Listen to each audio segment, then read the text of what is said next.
Glória a Deus. Vamos ao texto bíblico, querida igreja. Livro do Êxodo, capítulo 1. Eu estive orando por esse nosso encontro.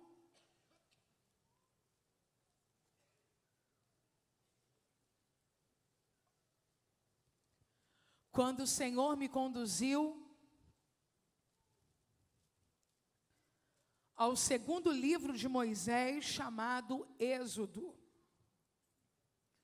no capítulo de número 1.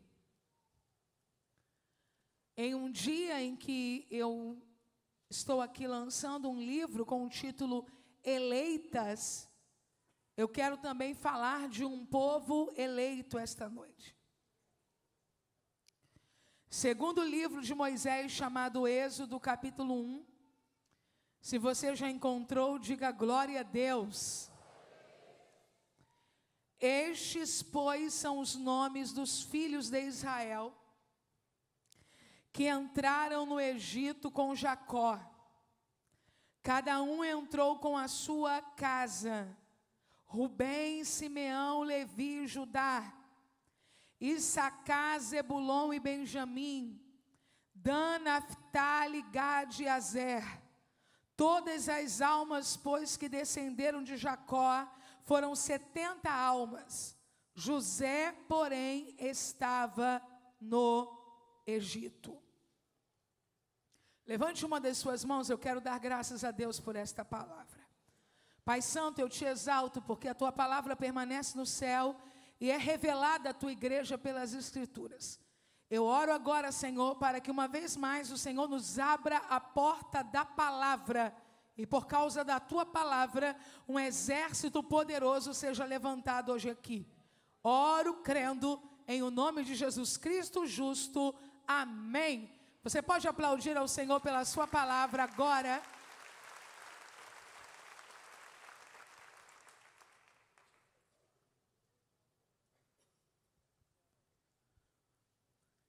Esta Bíblia que eu estou usando, ela tem uma capa diferenciada.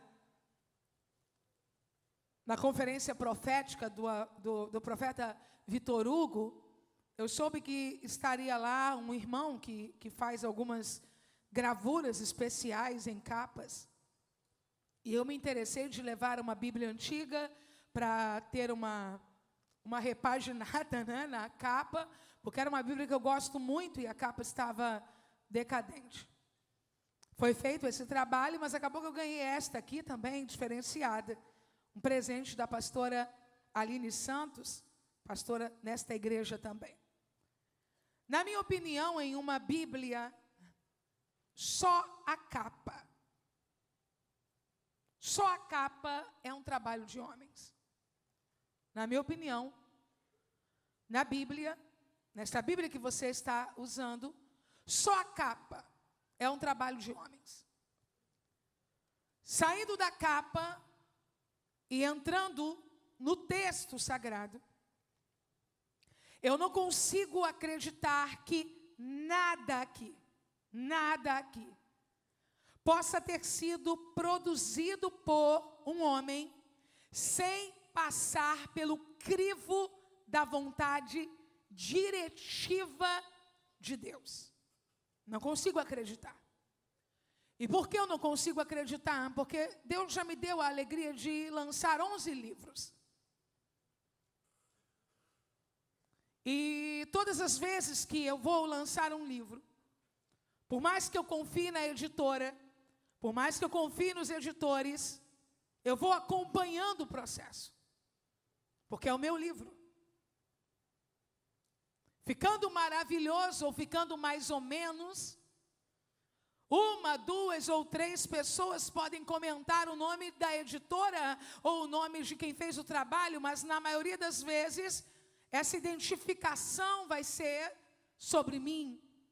E eu estou dizendo isso para lhe dizer que, se eu cuido dos meus livros, como Deus deixaria o livro dele ao querer de homens para fazê-lo da forma que eles desejassem?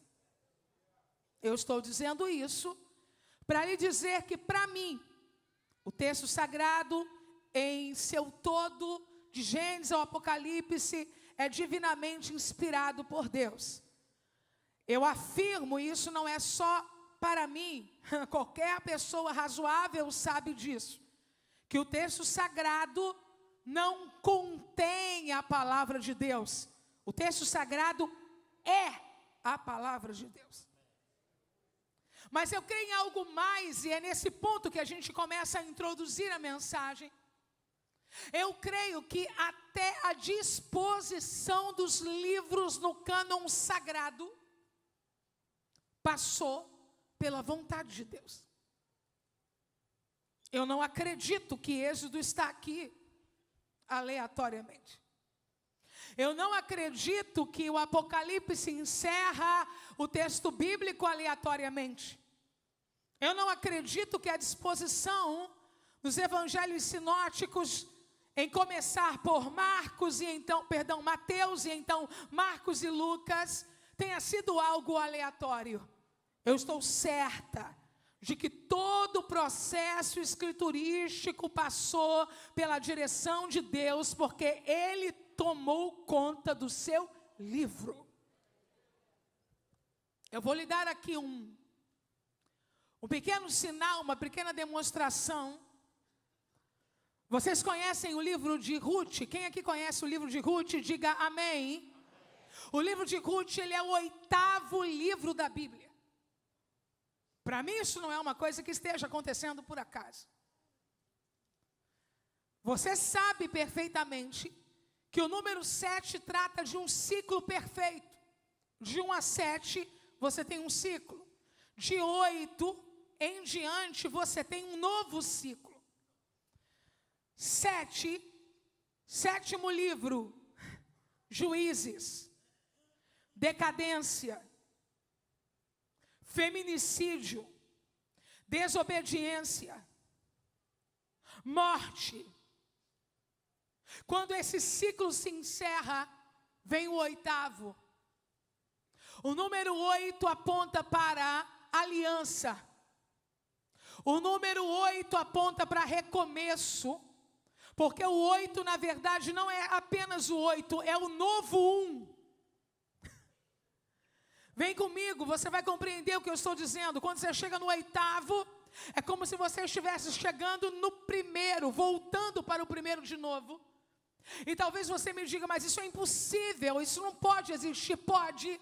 Se alguém está em Cristo, saiu do 7 da decadência, voltou para o 1 do começo, com a possibilidade de recomeçar, escrevendo uma nova história, que redundará na glória de Deus e no louvor do seu nome. Por isso eu acredito que Êxodo não está aqui por acaso. E eu li com os irmãos assim. Estes, pois, são os nomes dos filhos de Israel que entraram no Egito com Jacó. Cada um entrou com a sua casa. O que está acontecendo aqui no Êxodo, o que está sendo relatado aqui no Êxodo, não aconteceu nos dias da história do Êxodo. Gênesis é o primeiro livro da Bíblia. Quem está comigo, diga aleluia. E esse texto que eu acabei de ler com os irmãos é uma reprodução de algo que aconteceu no Gênesis. Se você quiser conferir na sua Bíblia, Gênesis capítulo 46. 46. E partiu Israel com tudo quanto tinha, e veio a Berseba, e ofereceu sacrifícios ao Deus de Isaque, seu pai. Versículo 4. E descerei contigo ao Egito, e certamente te farei tornar a subir, e José porá a sua mão sobre os seus olhos. Versículo de número 27. E os filhos de José que lhe nasceram no Egito eram 2 almas. Todas as almas da casa de Jacó que vieram ao Egito foram 70. Então, quando isso aconteceu, para você não esquecer, diga Gênesis 46. O livro do Gênesis é o livro que eu chamo de álbum de família da humanidade. Você olha para o Gênesis e descobre como o homem foi criado. Você olha para o Gênesis e vê o primeiro casamento. Você olha para o Gênesis e vê a primeira oferta. Você olha para o Gênesis e vê o primeiro sacrifício. Olha para o Gênesis e vê o primeiro homicídio. E por aí vai. O livro do Êxodo não é o livro do começo. Não é o livro da criação. O livro do Êxodo é o livro da saída. Para você não esquecer mais, diga bem alto, o livro do Êxodo é o livro da saída.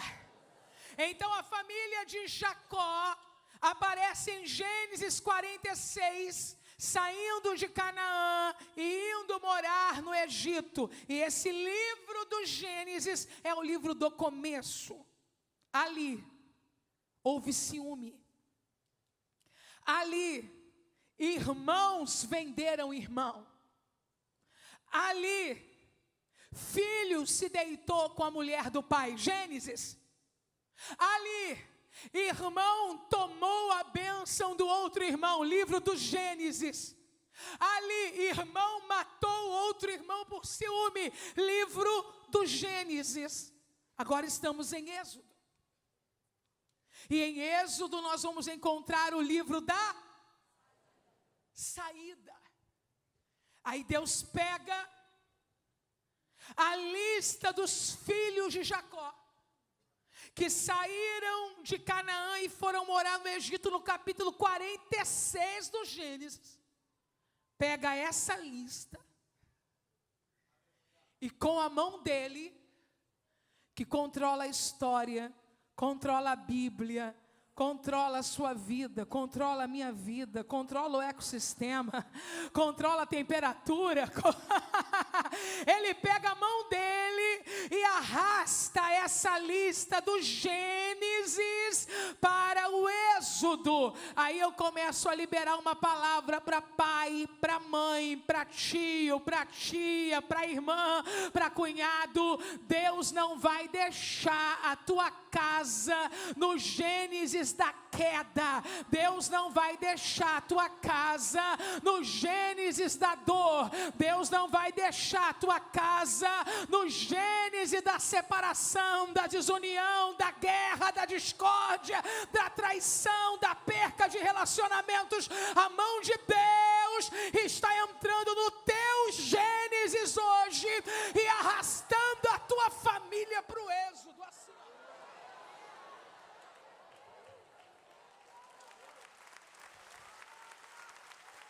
Se você puder e tiver fé para isso, levante as tuas duas mãos e grite bem alto: a minha família já está na lista de saída que o meu Deus preparou. Eu tenho uma palavra para esta igreja esta noite, eu vou entregar. Tua mãe não sabe, mas ela já está na lista. Teu filho não sabe, mas ele já está na lista. Tua nora não sabe, mas já está na lista. Teu neto está agora sentado naquela roda vendendo droga e ele não sabe, mas ele já está na lista. Eu tenho uma palavra para esta igreja na Quinta da Vitória e eu vou entregar. Tua casa não morre no Gênesis. Tua casa vem.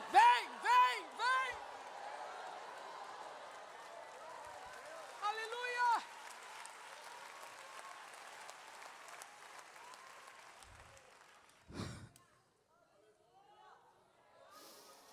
Pecana chorebaia.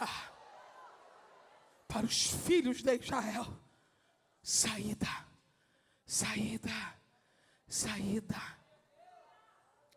Para as tribos de Israel, saída do Egito para Canaã. Saída do Egito para Canaã.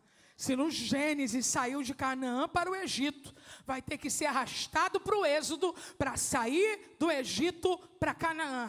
Você viveu fases na sua vida que você viu sua casa saindo de Canaã para ir para o Egito. Mas você vai viver fase na tua vida que você vai ver a tua casa saindo do Egito e entrando em Canaã.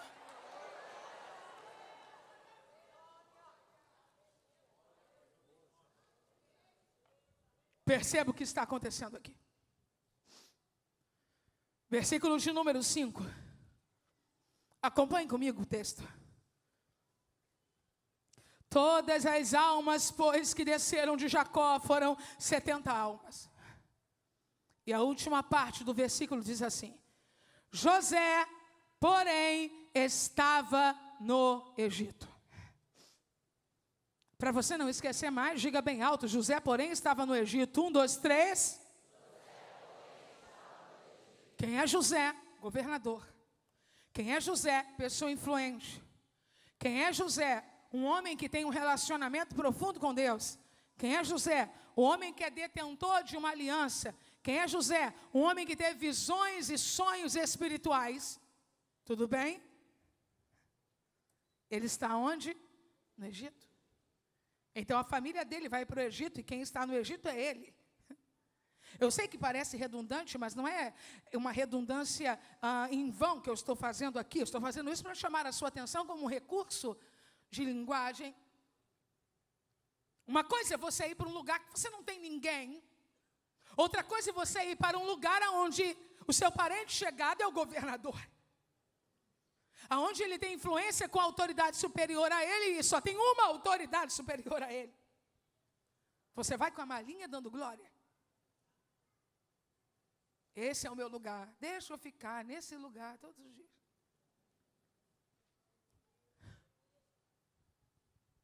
Por gentileza, volte os seus olhos para o verso 6. É importante você estar agora com o texto na mão, é que você vai conseguir entender antes que eu pregue. No versículo 5 está tudo em ordem, controlado e maravilhoso. José, porém, estava no Egito. E o versículo 6. Sendo, pois, José falecido, e todos os seus irmãos, e toda aquela geração. No versículo 5, a perfeita segurança, porque eles têm José. No versículo 6, não tem mais José. No versículo 6, não tem mais os irmãos de José. Então, os filhos desses irmãos não têm mais pai e nem tio. E daqui a pouco a Bíblia vai dizer que toda aquela geração que tem alguma influência no Egito, morre. E eu vim esta noite dizer para você que pessoas morrem.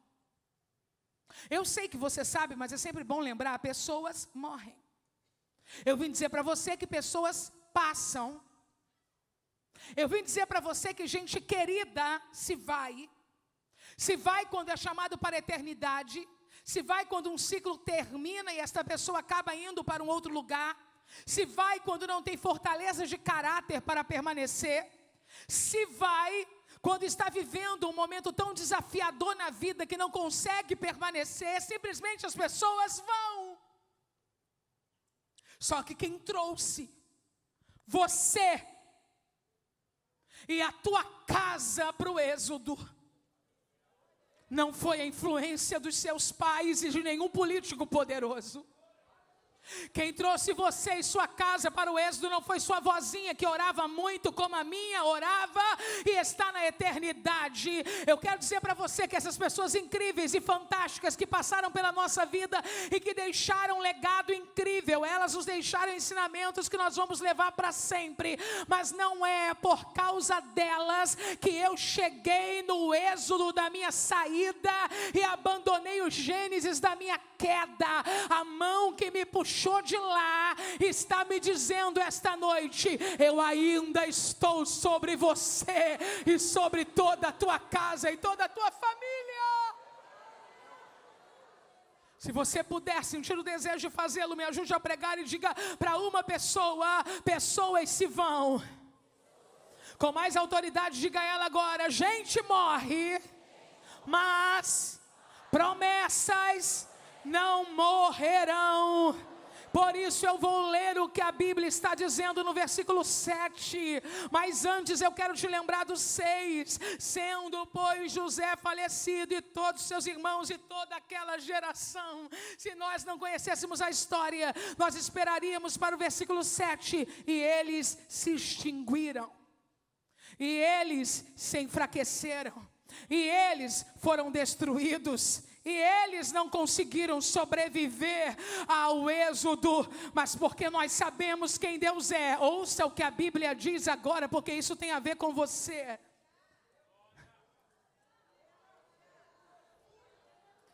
José morreu.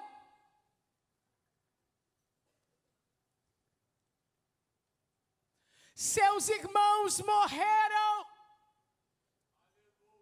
Toda aquela geração morreu. E os filhos de Israel frutificaram, aumentaram muito, multiplicaram-se, foram fortalecidos grandemente, de maneira que a terra se encheu deles. Eu tenho uma palavra para os últimos dias de 2024 e eu vou entregar agora. Você levou a cova fria quem você amava, mas a promessa não foi sepultada naquele dia. A promessa ainda está de pé. Eu tenho uma palavra para você, gente querida, que você assumiu como suporte para você, desfaleceu. Quando o salmista diz no Salmo de número 46, a possibilidade dos montes se transportarem para o meio dos mares, a ideia ali é o que eu mais acredito, que é mais forte.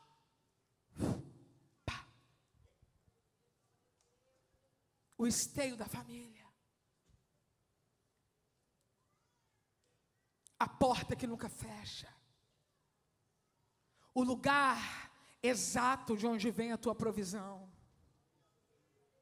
E de repente você vê o teu monte indo para o meio do mar. E você diz, vou perecer. Só que eu vou te lembrar o que o Salmo diz. Levante uma de suas mãos, porque eu vou te lembrar o que o Salmo diz. O Salmo diz assim, aonde está esse texto? Deus é o nosso refúgio e fortaleza, socorro bem presente na angústia, pelo que não temeremos, ainda que a terra se mude, ainda que os montes se transportem para o meio dos mares, porque eu não temo quando tudo que eu creio se vai, porque a Bíblia continua dizendo, há um rio cujas correntes alegram a cidade de Deus, o santuário das moradas do Altíssimo. Deus está no meio dela, Deus está no meio dela, Deus está no meio dela, não será abalada. Deus ajudará o romper da manhã. As nações se embranqueceram, as nações se embranqueceram, os reinos se moveram, os reinos se moveram. Ele levantou a sua voz e a terra se derreteu. O Senhor dos exércitos está conosco, o Deus de Jacó é o nosso refúgio. Vinde, contemplai as obras do Senhor, que desolações tem feito na terra.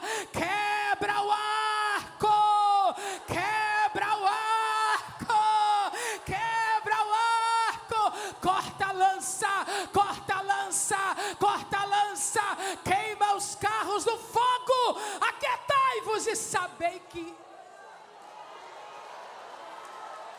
aquietai-vos e sabei que eu sou Deus. Serei exaltado entre as nações, serei exaltado entre as nações. Eu estou falando, serei exaltado em Canaã, serei exaltado no Egito, serei exaltado na América do Sul, serei exaltado no Brasil, serei exaltado no Rio de Janeiro. O Senhor dos Exércitos está conosco, o Deus de Jacó é o nosso refúgio.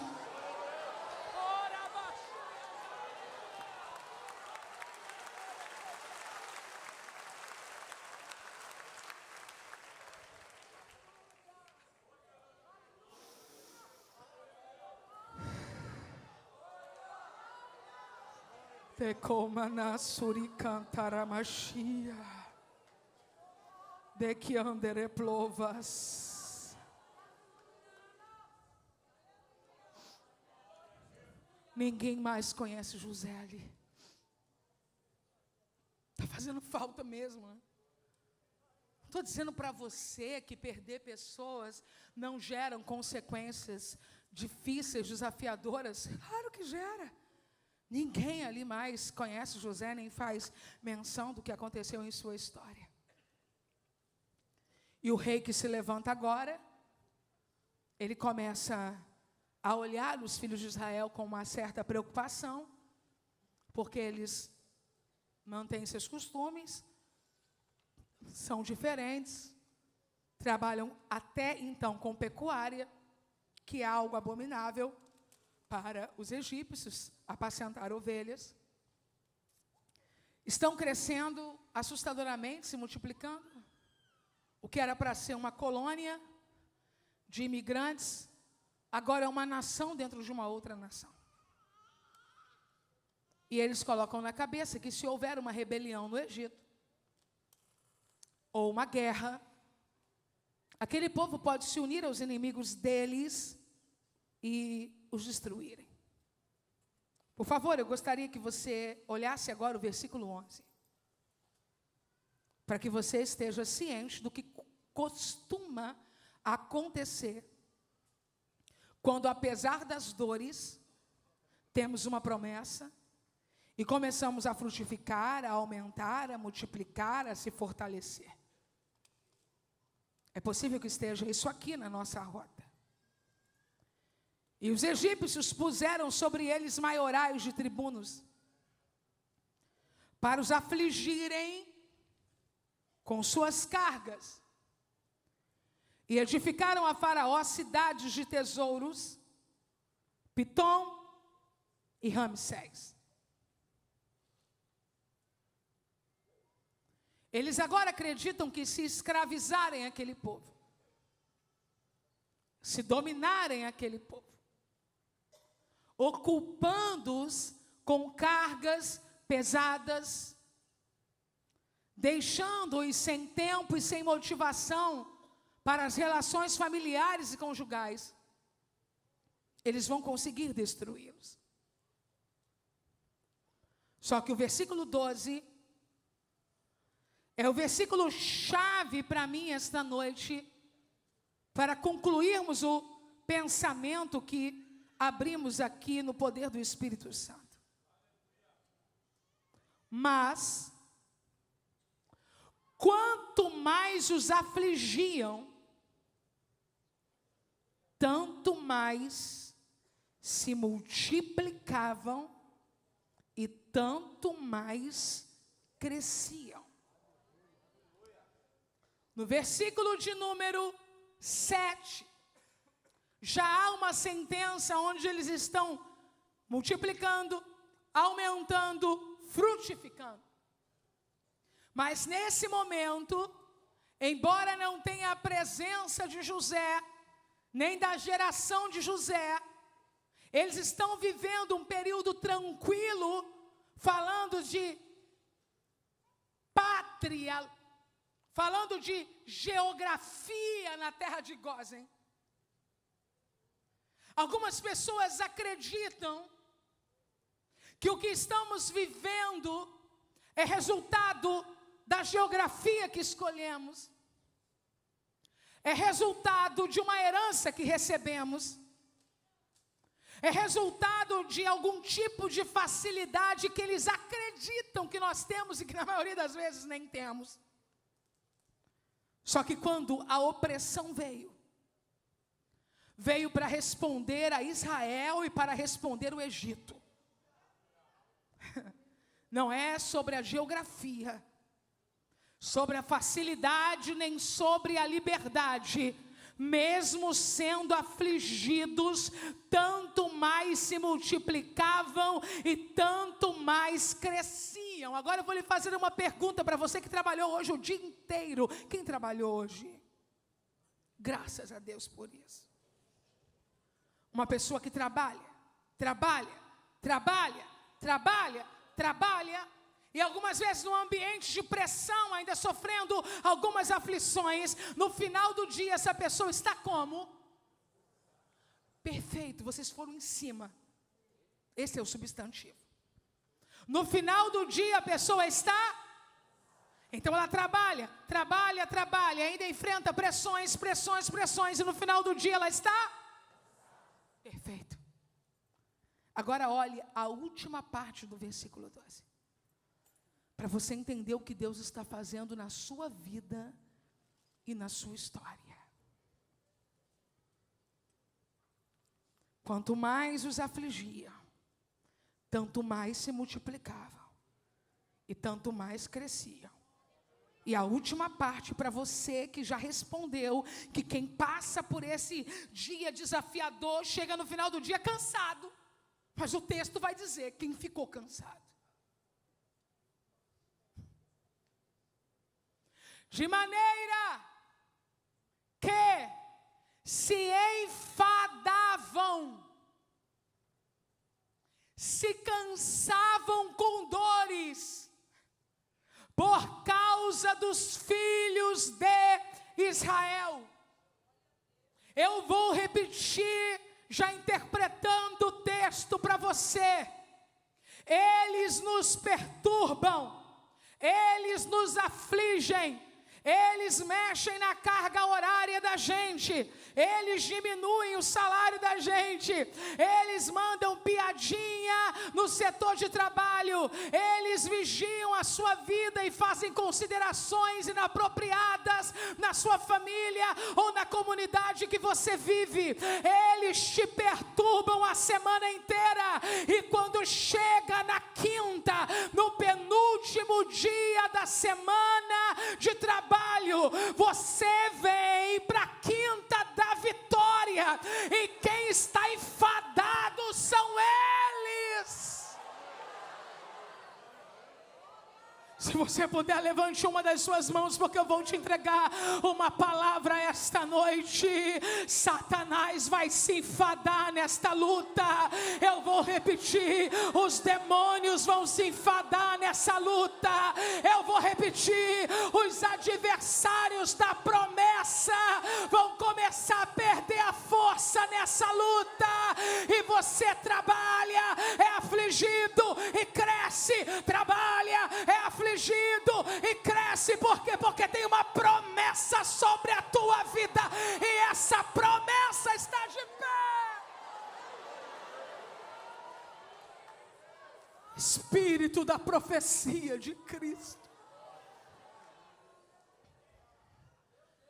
Eu quero dizer que as pessoas vão cansar de tentar te parar. Eu vou te dizer isso e vou provar biblicamente isso. As pessoas vão cansar de falar mal de você. Elas vão cansar de te perseguir. Elas vão cansar de fazer oposição. Oh, aleluia. Quem aqui lembra de Ló? Ló, o sobrinho de Abraão. O irmão do teclado pode me ajudar aqui? Ló, sobrinho de Abraão. Você lembra quando os anjos visitaram a casa dele? Lembra? Quem não sabe a história, eu conto rapidinho. Ló, sobrinho de Abraão, morava em uma cidade chamada Sodoma. Ele recebeu a visita dos anjos na casa dele, mas o pessoal, a população, pensava que eram homens e não anjos. Eles estavam afundados em tanta malignidade que quando eles viram pessoas de fora entrando na casa de Ló, foram na porta de Ló e começaram a bater. Ló, abre a porta, olha o absurdo, e entrega esses homens para que nós possamos usá-los possuí-los. Eu estou falando de um pedido para violentar visitantes. Mas eles não sabiam que eles eram.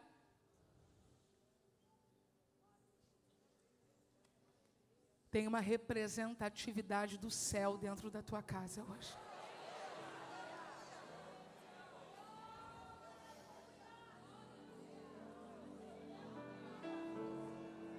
Aí Ló, né, bobinho, já com a mentalidade muito amortecida por morar ali, invocando a lei da hospedaria, que existia e que era de muito peso, ele começou a pedir misericórdia àqueles homens. E começou a tentar negociar com eles. Eu tenho uma palavra para os filhos de Israel. Eu tenho uma palavra para a igreja do Senhor Jesus. Eu tenho uma palavra para quem tem um pedacinho do céu dentro de casa. Você não precisa negociar com o mal. Ore caramashi.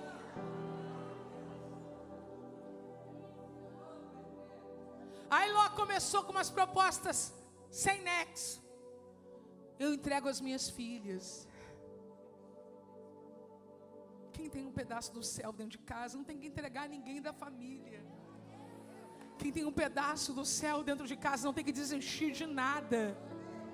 Eu sei do que eu comecei a falar e eu vou concluir o que eu disse. Eu disse para vocês que eu ia provar que adversários cansam. Ló, tire esses homens. Ló. Gente. Tem hora que os anjos têm que perder a paciência mesmo, né?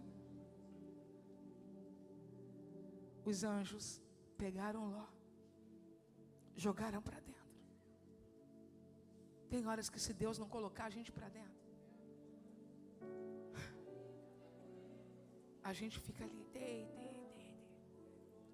estou resolvendo, você não sabe resolver nada. Tem horas que Deus faz assim, entra. O anjo saiu e fechou a porta por trás.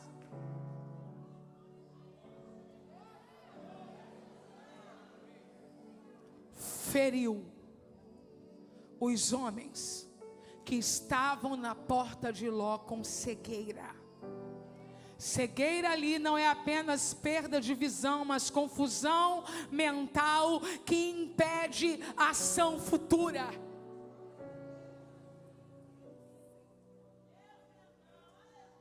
Eu não aguento. Recantarabashe. Decantaramachuriandere plovas. Decanto e germinasuia. Derecantarabachuia. Gênesis 19:9. Eles, porém, disseram: sai daí. Disseram mais: como estrangeiro este indivíduo veio aqui habitar e quereria ser juiz em tudo. Agora te faremos mais mal a ti do que a eles. E arremessaram-se sobre o varão, sobre Ló, e aproximaram-se para arrombar a porta. Aqueles varões, porém, o pedacinho do céu que estava lá,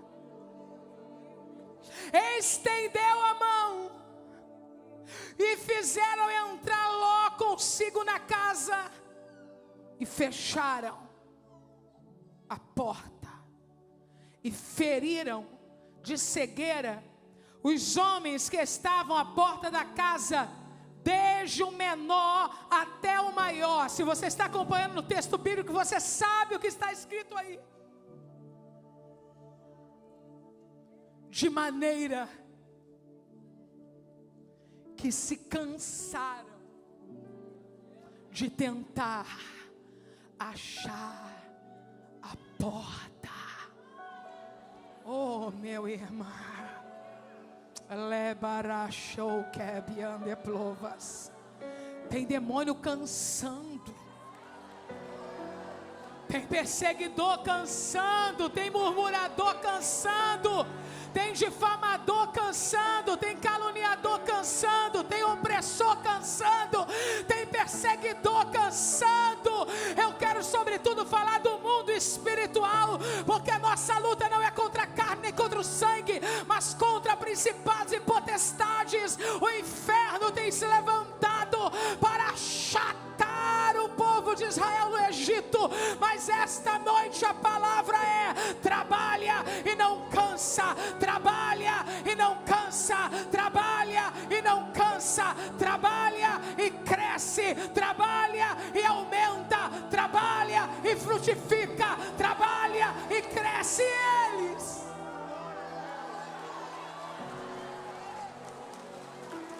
Eles ficarão cansados. Sabe quem está aqui esta noite? Aquele que é maior do que José. Sabe quem está aqui esta noite? Aquele que é maior do que Israel. Sabe quem está aqui esta noite? Aquele que é maior do que Abraão, que intercedeu por Ló. Sabe quem está aqui esta noite? Aquele que é maior do que Ló. Você é dele, tua casa é dele, e por causa do sangue dele, derramado no Calvário, pagando a nossa dívida de uma única vez, nós estamos resgatados do Gênesis da queda e trazidos para o êxodo da saída. E querendo o inferno ou não, as águas vão se abrir e nós vamos para o outro lado a qualquer momento.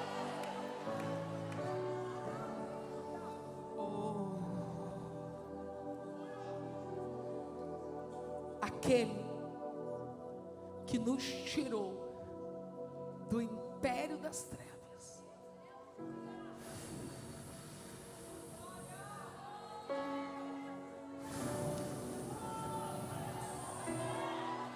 e nos trouxe para o reino do Filho do céu.